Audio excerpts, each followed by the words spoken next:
Hey YouTube, so in this video we'll be taking another integral. I haven't done one of these videos in a while, so anyways, let's get started. So we want to take the integral from pi over 6 to pi over 3 of tangent squared times ln of tangent of x. So to get started, we're going to use a well-known trig identity, which is tangent squared of x is equal to secant squared of x minus 1, and this can be derived from the Pythagorean identity, trig identity, which is this. This is just an algebraic way of rewriting this. Okay, so anyways, so now we can set this integral to be pi over 3, pi over 6, and then we can say secant squared of x minus 1, ln of tangent of x dx. And then if you just use the distributive property, we get pi over 3, pi over 6. And then we have secant squared of x, ln of tangent of x, minus ln of tangent of x. And then we have the dx at the end, of course.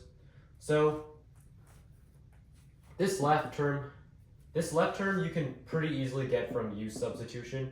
So we're going to just ignore this left term for now. Now, what's a bit troubling is this term on the right.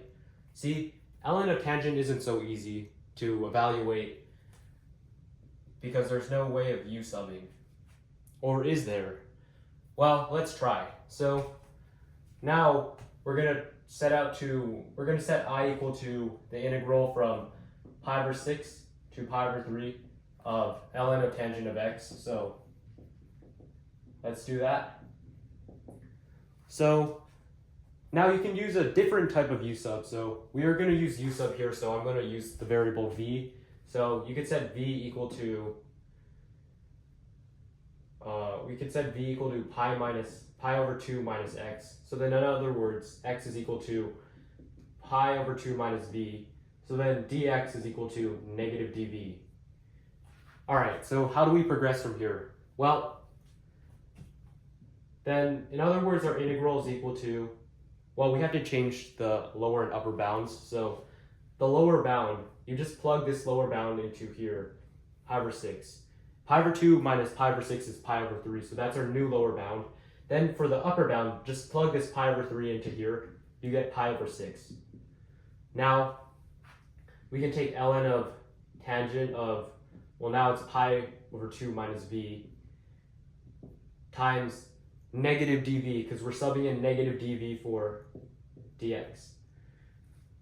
Okay, so now we're going to use some interesting trig identity, which is that tangent of pi, this is probably better to write it here. So tangent of pi over 2 minus v is equal to cotangent of v. So this is a trig identity that's also well known. You can probably easily derive it from sine over pi over 2 minus v equals cosine of v. You could probably pretty easily derive that. So anyways, so now we can just sub this in. So we have pi over 6, pi over 3, ln of cotangent of v, negative dv. So there's another interesting identity, or not identity, property of logarithms. So if you have ln of a to the b power, then that's equal to b ln of a.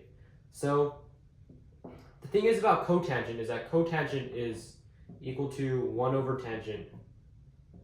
And in other words, 1 over something can be expressed as an exponent, tangent of v to the negative first power.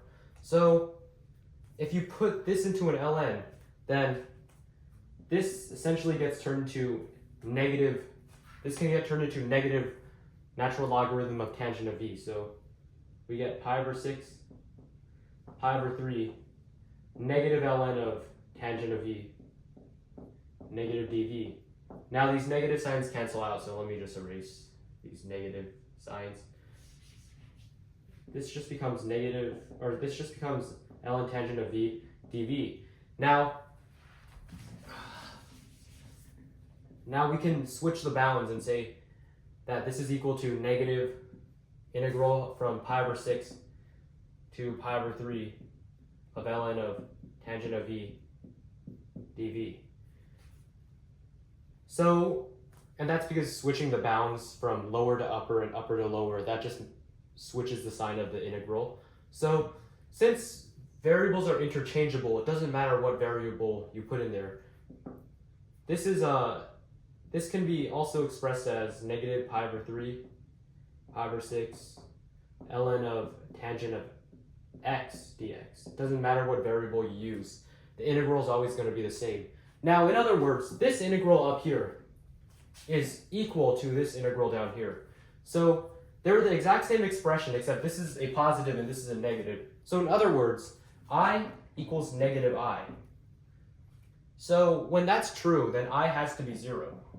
There's no other way that this fact can be true. I guess in most scenarios, I is equal to 0. So what do we do now? Well, then in other words, this integral is 0. So now let me just erase all this work because it's very messy.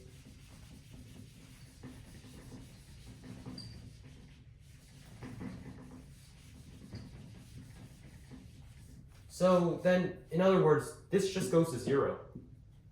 And then you can just take the integral pi over 3, pi over 6 of secant squared x times ln of tangent of x dx. So this is nice now because now we can do a simple U-substitution. So set u equal to tangent of x. Then, therefore, du would have to be secant squared of x dx. So now it's pretty simple. This is equal to same. So now we, of course, we still have to change the endpoints. So we can plug pi over 6 into tangent of x, and pi over 6, tangent of pi over 6, well, that's a tangent of 30 degrees, so that should be pi square root of 3 divided by 3. And then pi over 3 into tangent of x, that should be square root of 3. I think, because that's tangent of 60 degrees. Tangent of 60 degrees is root 3, yes, indeed. Okay, so then these